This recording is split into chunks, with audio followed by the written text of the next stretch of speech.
ating, hindi ko na ito pre-measure cooker. Cooking lang po tayo. Tapos lalagay na po natin ang ating gata. Napakasarap po ang aking kaldereta. Tell me how the garden grows, Tita Meriton. Warm hands guide the soil where the hope is sown. Okay, tonight, bago ko matulog, magluluto po ako ng lunch namin. So, ang aking lulutuin ngayon ay, last time nagluto ako pork caldereta. This time it's, tadan! Beef caldereta. So, may mga ingredients ako dito. So, of course, may beef ako. Meron akong tomato. Tapos, gumamit ako ng tomato sauce na talagang organic. Kaya na po ang gagamitin ko. Tapos, may gata po akong 2 cups. 2 cups na beef broth. Tapos, meron akong cloves. Garlic. Ito po yung Thai. Doon sa ano ko kasi dapat may Thai, Thai na sili. Siguro i-chop-chop ko na lang yan. Pero ayoko na masyadong manghang. Tapos meron akong potato. Sorry. Potato. Tapos red bell pepper. Sibuyas. I think yun na. Pwede na po ako magluto. So magluluto na po tayo. Madali lang po. Hindi ko na po yung tawag nito, chop ko. Na natin po mainit na yung aking Kaya lalagyan na po natin ng bawang. Bawang. Ang ganda ng aking ngayon. Malalagyan ng aking Wala na yung mga chipi-chipi ko sibuyas para hindi masunog.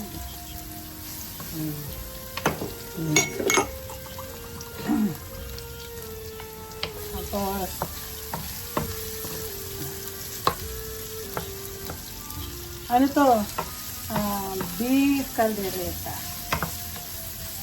Yan natin na.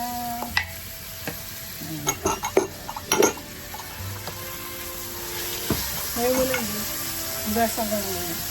Ay, teka, sandali. Okay.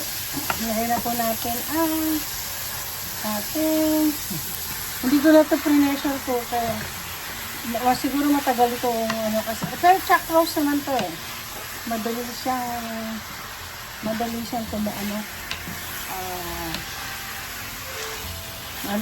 siyang lumambot.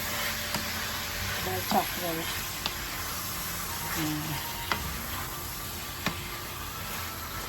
Bukas yung beef, yung buto-buto. Bibili lang tayo ng sitaw at saka cabbage ba ilalagay natin doon. So, kailangan natin siya bago natin lalagyan ng beef broth. Kasi to eh. Lutong-luto siya. Normally kasi minsan, nilalagyan ko na po ng patis sana po. Kaya lang, ito naman? Wala na, okay na. Nilagyan ko na yung basura. Sa kwarto mo? Nakuha ka dun. Ayun mo.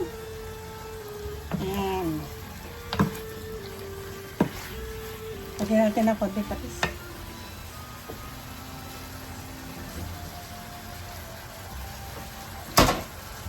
Lalagyan po natin ng patis.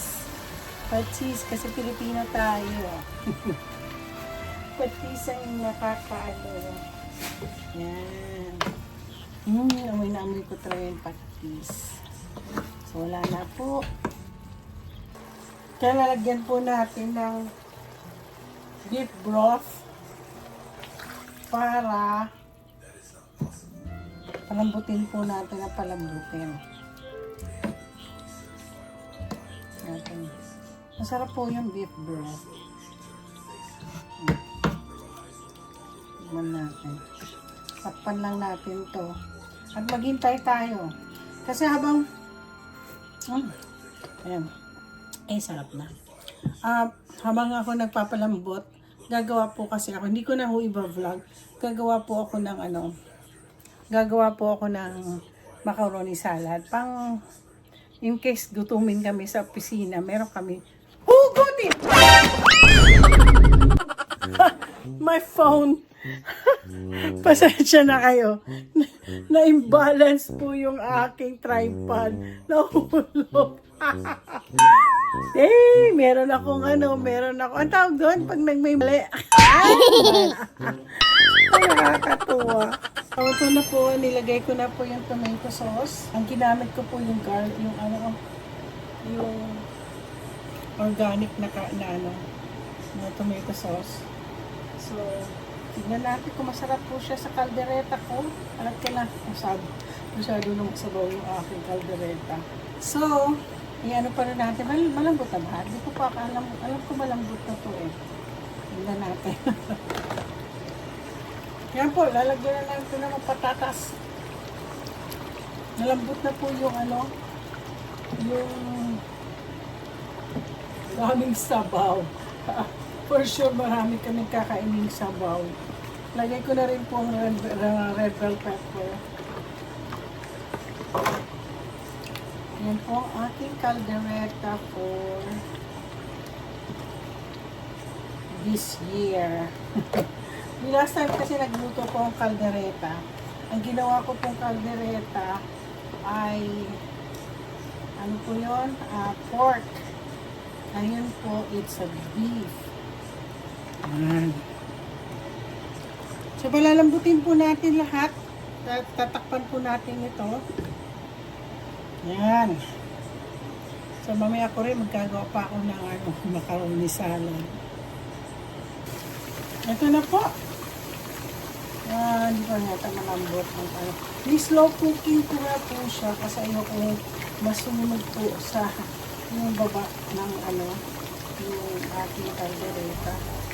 Ayoko po siyang ma-overcook. Ayan po. Sana malambot ang hindi pa ako yata malambot yung patatas. Sinuna ko na. Ang sarap. Ay! Meron pang isa pang ingredients na sinabi dito sa akin. Sabi, lagyan daw ng 3 tablespoon na peanut butter. Ito po ang gagamitin kong tablespoon. 1 2 Ako, 2. Ano ba yan? 2 Ayoko na. Ay, tama na yan. Ay, teka, konti na lang natin. Konti na lang. Yan, konti na. Sa ingredient, nakalimutan ko halos yung peanut butter. Sa caldereta, tinatanong na pamangkin ko, meron bang liver sauce? Sabi ko wala, kasi wala namang masarap na liver sauce dito. Kaya, ang sarap na ho ng oh my gosh, ang sarap ng amoy. Ang sarap ng amoy ng aking caldereta. Slow cooking lang po ako. Ayoko po masunog lahat. So siguro, last ko na yung coconut milk. Kasi lalapot na po siya. Kaya sarap. Hindi ko lang alam po kung luto na yung aking patatas. Sana tutok na. Medyo luto-luto na ang aking patatas. Okay guys, ito na, malambot na po ang ating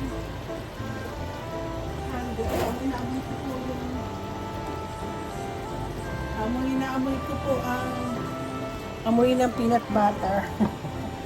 Ayan na po, ayan, mabuti hindi nagkano. Slow cooking lang po tayo, tapos lalagay na po natin ang ating gata. Napakasarap po ang aking caldereta.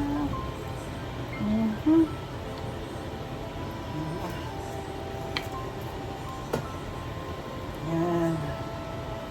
Ayoko kasi po siyang inuto ng mataas ang apoy. Kasi masusunog po ang lahat. So, kung ngayon, slow cooking na naman po ako. Lahat po, tama-tama ng temperature. Yan, tsa-tsa-tsan ang aking caldereta. First time ko pong gumawa ng caldereta na merong gata. So, lutuin pa natin ng konti. Sabi kasi, ay, lagyan ko na lang kaya ng chili flakes.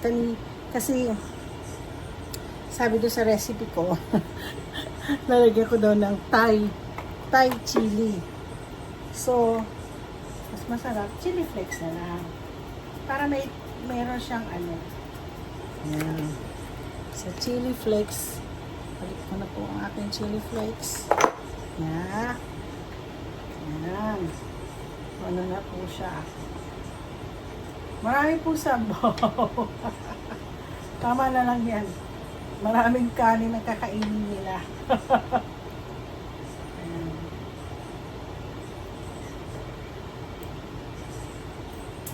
Ay, siya. Perfect. Okay, ito na po ang verdict ng aking kaldereta na ulam namin bukas sa opisina. Muha po ako ng beef at saka potato. Ngambot na po potato. Ang sarap po. Masarap po yung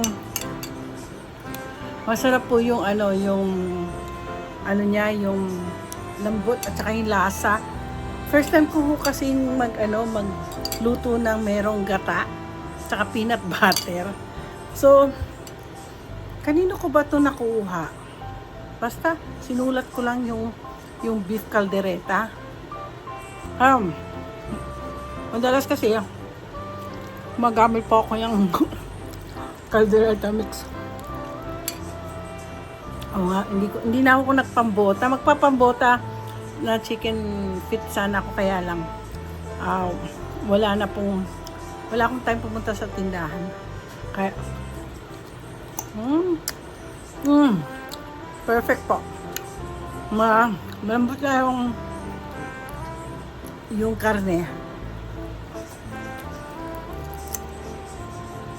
For sure, magugustuhan to ni husband. So, wala po mapapakita sa inyong picture kasi yung pagkaano yan, ilalagay ko na sa container. Kaya nito, yan ang babaon namin. Tipid na tipid po ako, no? Meron mo ako pinagsisave.